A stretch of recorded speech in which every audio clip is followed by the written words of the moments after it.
sort of foundational to spine surgery, right? Like it's everything we do from a posterior standpoint that involves stabilization or correction of deformity, et cetera, is going to involve fixation of some sort. And typically we use, pedicle screws as our main way of doing that. So today I'm just really going to focus on the technique for how to do that, and then open up to you guys for questions. We'll talk a bit about MIS screws using fluoro and then freehand. I have not included, I did a little bit of nav in here just to talk a bit about nav, but I think this is the crux of the conversation this morning. So,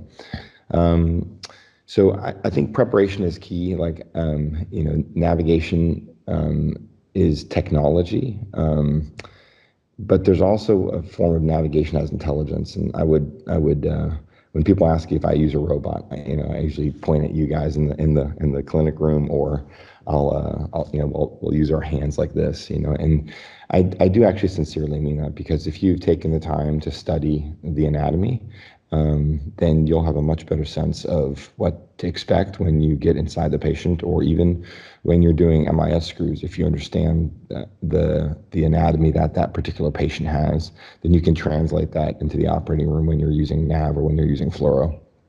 So,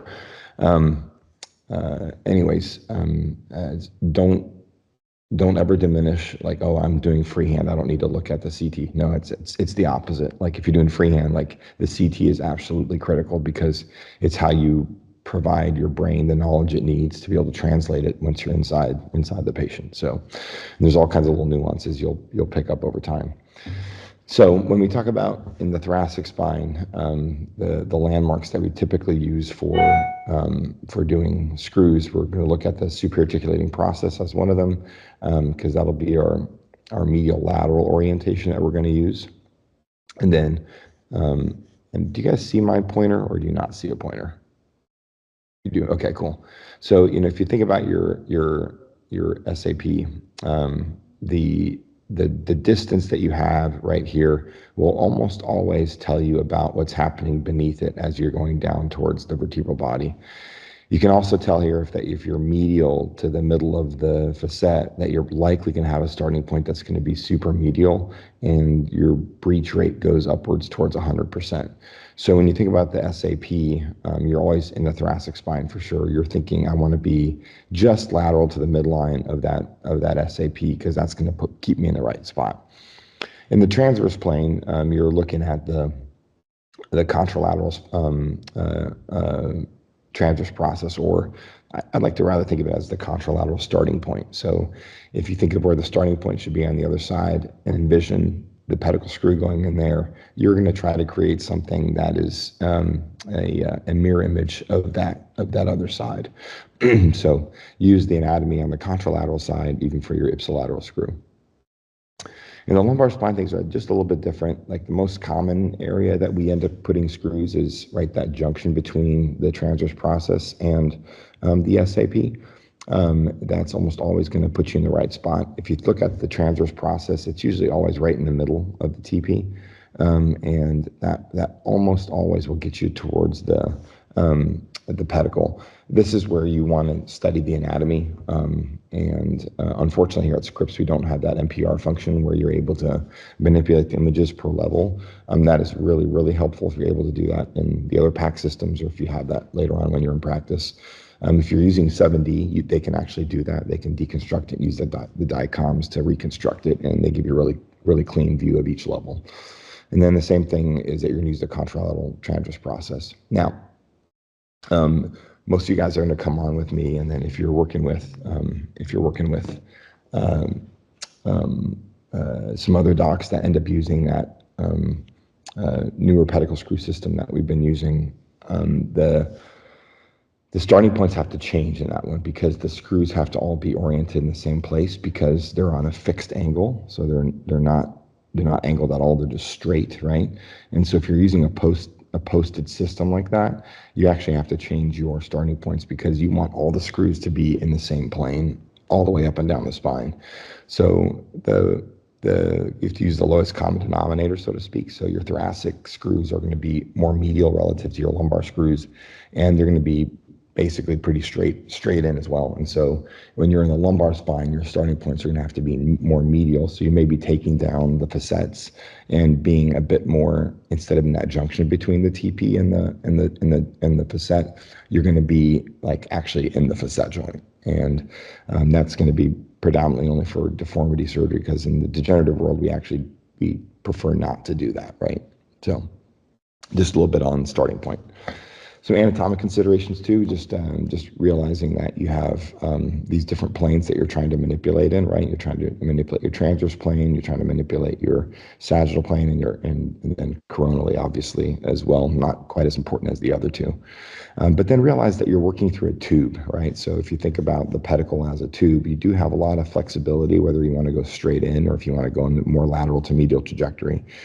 Regardless, the starting point ends up being about the same, even when you're doing those things. So just be aware of that. Here we're looking at the pedicle morphology. When you think about the different types of pedicle screws, as you go from L5, you can see that they're more obliquely oriented. By L3, they're basically straight up and down. And by L1, that pedicle gets pretty darn narrow. So expect that L1 to have kind of the biggest trouble. If you end up adding on that you have a kyphoscoliosis that's been there for 40 years and they're rotated there, that pedicle can turn into just pure cortical bone because it's been loaded that way. This is from a cadaveric study that looked at all the different pedicles. And the reason I like to throw this up here is like there's the one outlier that you see down here. And this is really talking about like what trajectory are the screws going in the transverse plane. So these are, how much medialization is there. And these are looking at basically just the straightforward trajectory coming from the tip of the SAP down to the vertebral body. Relative to just a straight line, or in this case, like a gravity line in the axial plane. And you can see the one outlier, and if you guys have been in the OR with me, I typically ask you, like, what's unique about T12? Well, it's actually the only pedicle screw, or the only pedicle that has a medial to lateral trajectory. So if you look at L1, it's still pretty lateral to medial, but T12 goes pretty medial to lateral in relative terms. It's only by like a degree or two, so it's not a huge amount, but enough to make note if you're really trying to medialize your hand at T12. Pretty common to get a medial breach if you're doing that. And then you can see that the distribution kind of happens over time, where you go from being really lateral to medial to being more straight in as you go through the thoracic spine. And then as you get back up to T1, you're again very lateral to medial, which makes a lot of sense. So I think, we spend quite a bit of time on exposing, and I think this is, if you're doing freehand screws, this is the part, it's actually part of like your navigation, right? You're looking to find the anatomy that's going to safely allow you to do what you need to do. So you need to remove the soft tissues. You got to expose your bony landmarks, including your, getting the facet totally cleaned up, looking at the lateral aspect of the inferior articulating process, the TP, and then the lamina. And then you always want to remove that inferior facet as a primary purpose of seeing the anatomy so that you can place the screws well. So that's when you have the spine totally stripped, and you can see the landmarks appropriately. And then this is us basically just getting exposed, taking these facets down, mainly the inferior articulating process. In the lumbar spine, we'll typically do that in a more of a chevron style, like you can see here coming across the joint. More from just medial to lateral at an angle. And then when you go up to the thoracic spine, we're making those box cuts, right? We're going one straight up and down, then you take the second one basically at the tip of the transverse process and go medial to lateral with that second cut. And what that does is it gives you a nice, gives you some nice cuts that are nice and square. When you take them off, you now have exposed cartilage, and you have a much clearer idea of what the lateral margin of your vertebrae is. So once you have that, you have your lateral landmark. You can basically see the medial landmark based off where the lamina is, and then you've got the cartilage exposed. As you know, I like to strip that cartilage off as well as you prepare it for fusion. That's the only other step that you'll do right there, is just get some of the cartilage off. If you want to do a pronto, you can. That's a loud noise. If you want to do Pontes here, you can. What that means is, depending on how much release you need to do, you can just cut through the facet joint if you need to. I typically like to do this before we do the screws, but you can see there you release the joint, and then depending how aggressive you need to be with the Pontes, you can certainly take out the ligamentum flavum and do the contralateral side as well. So again, basic concept, right? Stay on the lateral half of the superarticulating process. That minimizes your chance of medial breach. Like you did write a paper that when you're medial with your starting point to that, your breach rate's about 100%. So just don't go there. At T10 to T12, you're right on this nice little ridge that you'll see on all the levels. It's this little ridge that comes up and down the TP, and then basically find your lateral spot of your superarticulating process. Put your starting point right on that ridge, and you're good to go. At 7, 8, and 9, you're at top of the line is the common mantra. At 3, 4, 5, and 6, you're at the top third, and then 1 and 2, you're lateral to the valley. And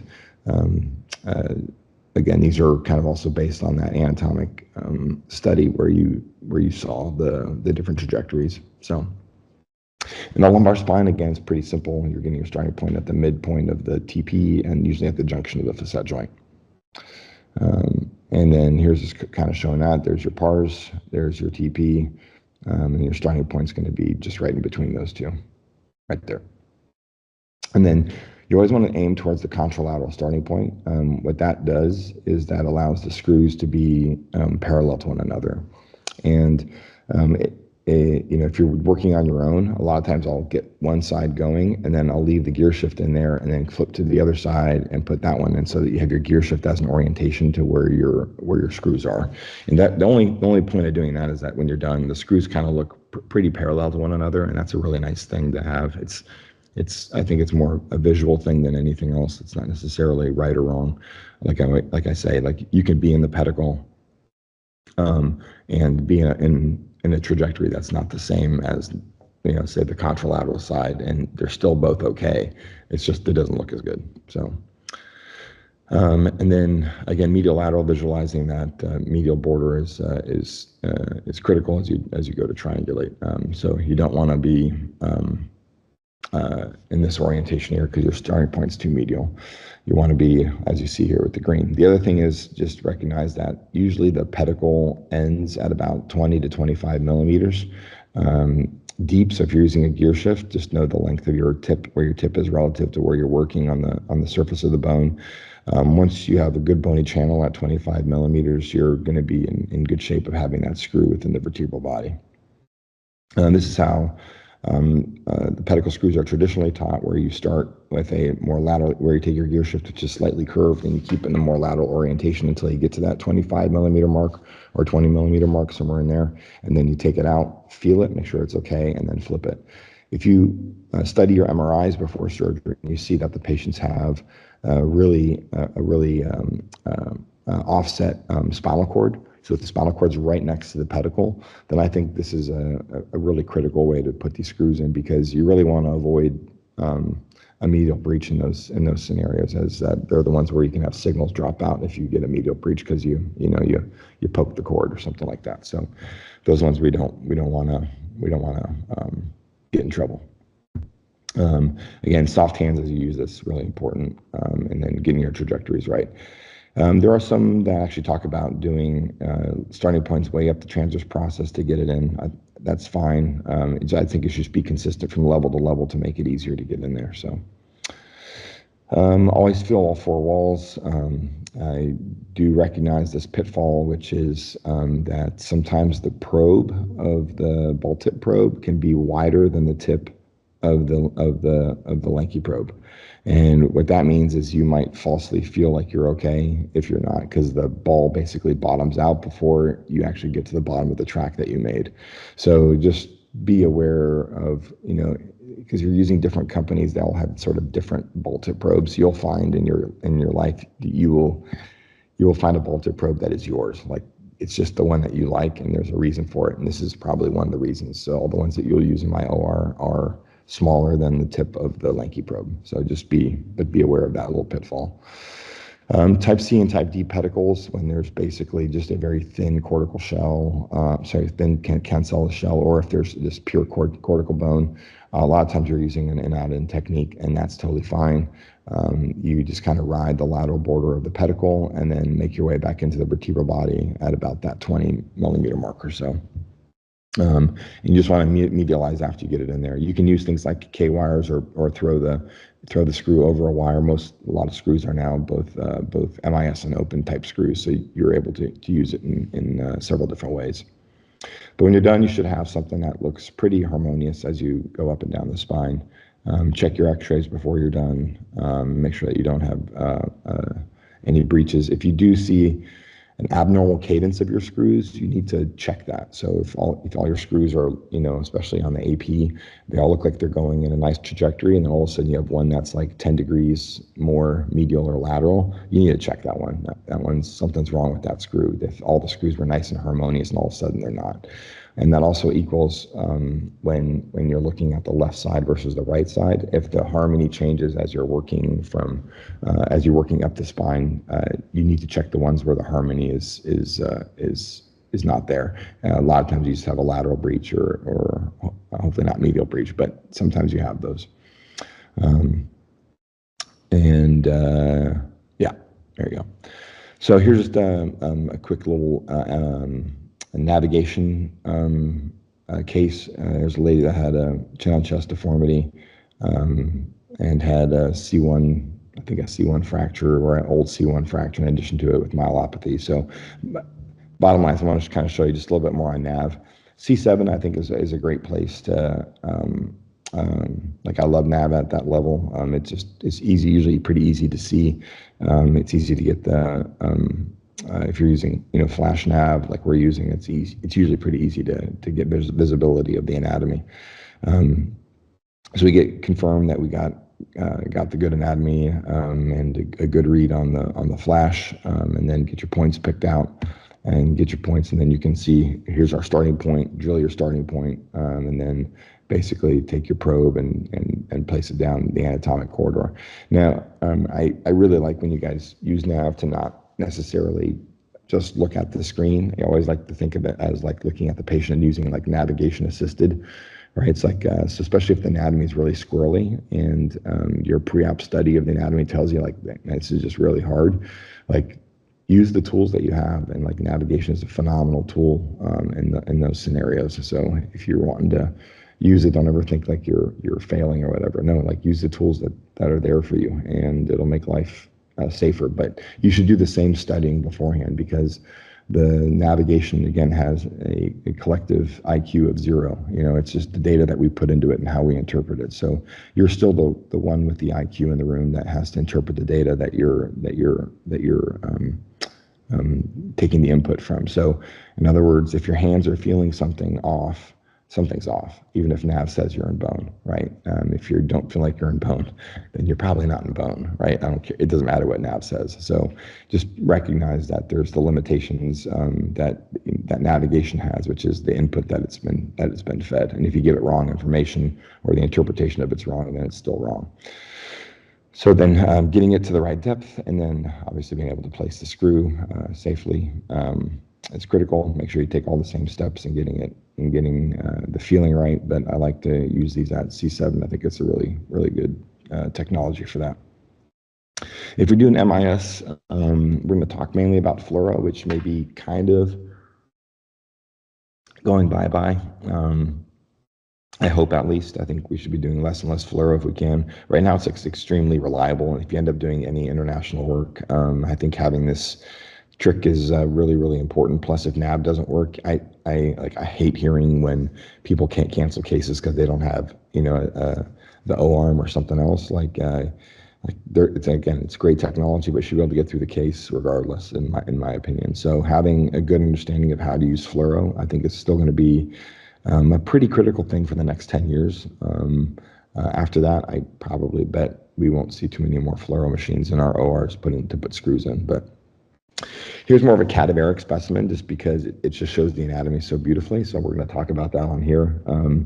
it's very similar to what we talked about in open. So that's the cool part, is like if you really have a good sense of how to do an open screw, then like actually MIS screws are very, very similar. What you're just needing to do is to translate the anatomy from the tip of a probe or a tip of a Jamshidi or something like that to the applied anatomy on the fluoro, as well as what you learned preoperatively from the CT scans or MRIs. So what I mean by that is, like, when you're trying to get your starting points, that you have a sense of where you need to be. You need to kind of have a sense of what the facet ought to be, where the transverse process ought to be, and those are typically the two things that you're going to be feeling. Usually if we're talking about pedicle targeting, you want to be sort of on this lateral edge of the pedicle. So if you think about like your starting point where you make your incision, most of us will make it somewhere vertically on the lateral margin of where the pedicle is, and even a little bit more lateral than that. I typically do mine about 4.5 centimeters lateral to midline.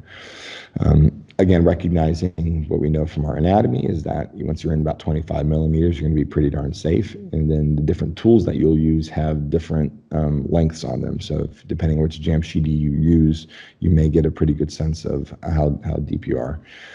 The other thing you have to make sure of, like on this view here, for instance, you're coming in at an angle, right, in the axial plane. And then if you look at your AP, if you look at what distance of the probe is exposed, the more you flatten your hand in the transverse plane, the more the tip you're going to see, right? So, and then the more straight in you go, the less of that tip that you're going to see. So just making sense of that 3D anatomy, it'll actually give you a good sense of like what you're targeting, how medial you're going, are you going to be safe or not? Do I need to raise my hand a little bit, et cetera. So this is sort of the ideal location in all the planes that you can see here. You're at the midpoint of the pedicle. You can confirm that in the lateral, and then in the axial plane, that should translate that you're looking pretty darn good.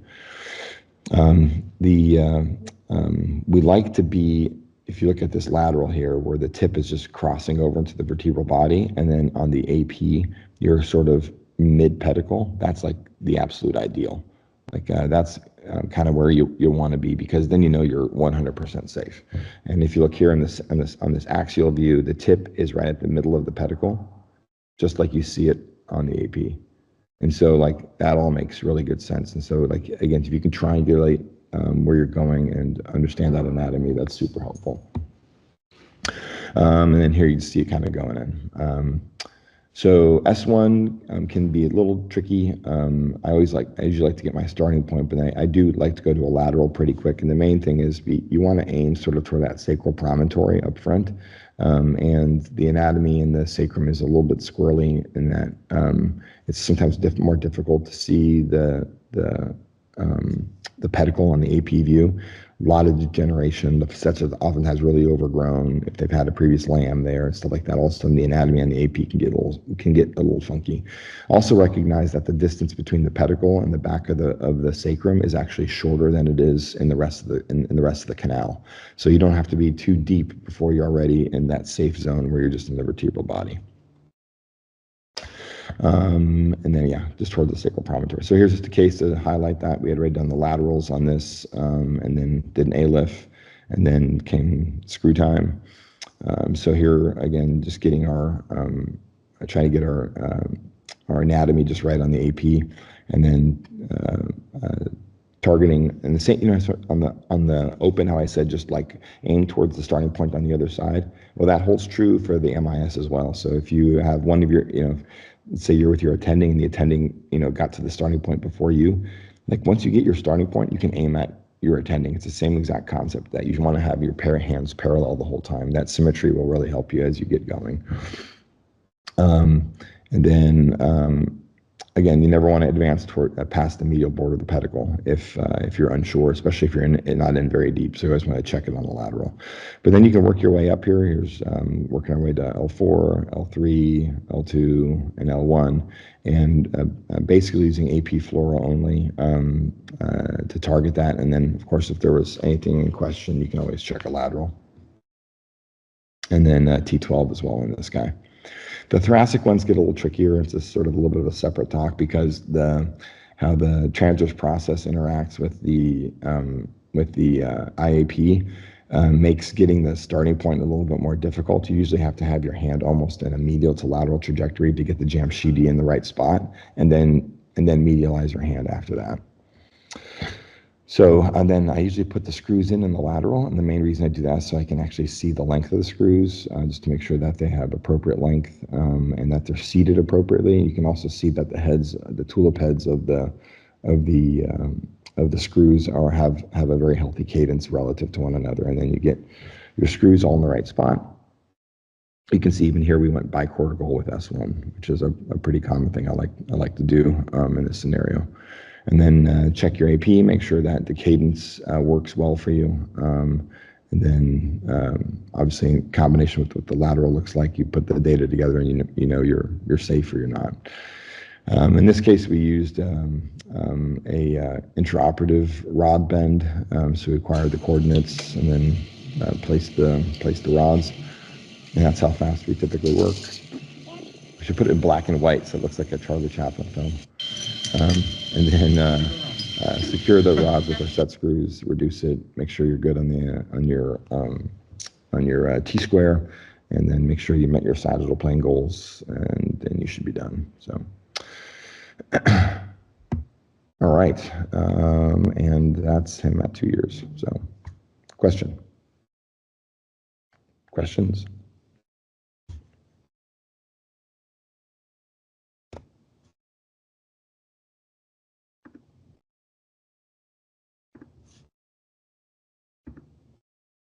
If anyone's talking, I definitely can't hear you. I don't know if that's on me or. Hey, Greg, I'll ask you a question since nobody else wants to. With these posted systems where the fixation is, are they monoaxial? Yeah, yeah. So strictly, I mean, it is fixed. The entire system is like right. rigid. So for these guys who don't have a lot of experience with that could be very effective at realigning the spine in a mobile spine, like a juvenile or pediatric deformity. But if you're working in soft old bone that's not very mobile, what happens? Yeah, it's exactly. And you're raising the correct question, which is like it could be technically it could be a disaster, right? And by disaster, I mean a disaster. You can rip everything out. So You guys understand that, the fellows, because you're moving the screws to the rod in both planes, and if the spine and bone, I'm sorry, the screw bone interface is not powerful enough, and the individual segments are not mobile enough, then you will simply move the screws through the bone to get to that point of harmony between the screw and the rod that the system's designed to achieve. So you have to be a little choosy on when you use it. I don't know if you have if there's a bailout either. I mean, a lot of systems have monoaxial and polys, and you can kind of mix and match. But if you only have a monoaxial screw top to bottom, I'm not sure what you do on the fly if you realize that you don't have the substrate to handle it.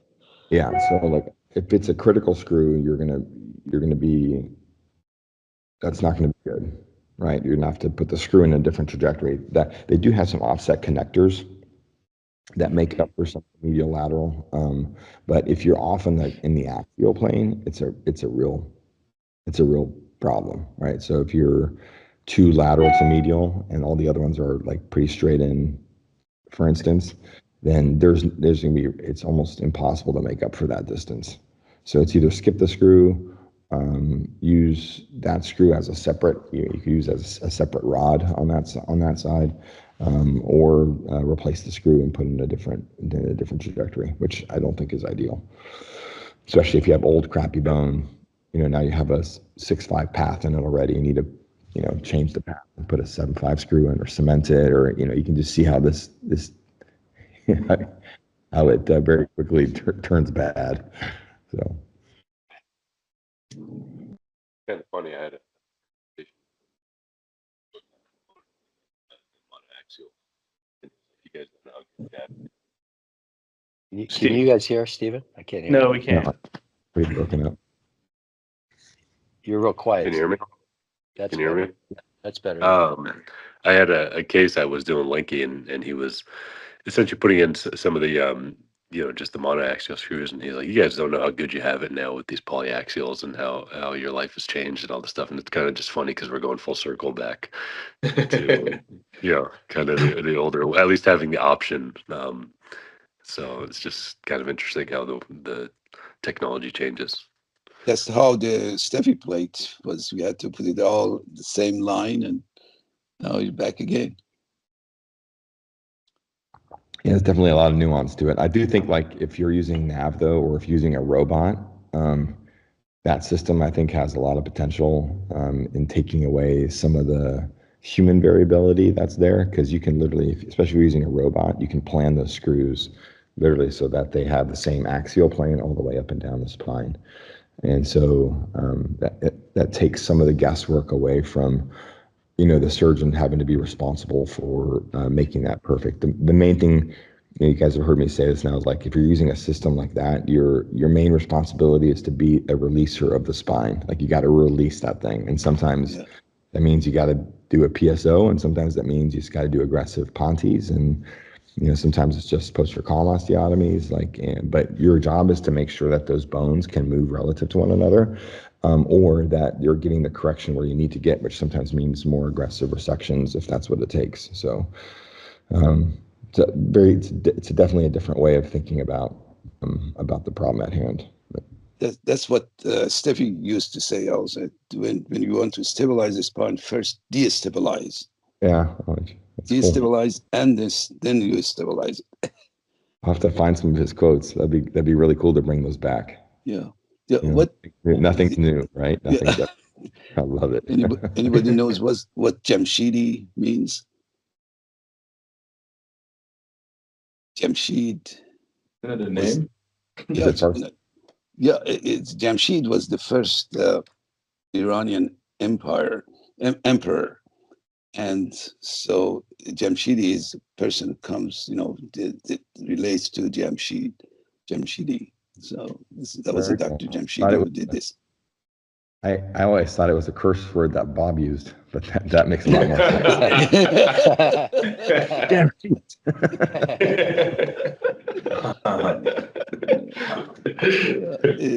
you can't get rid of something that buggery. Okay, all right, that was great.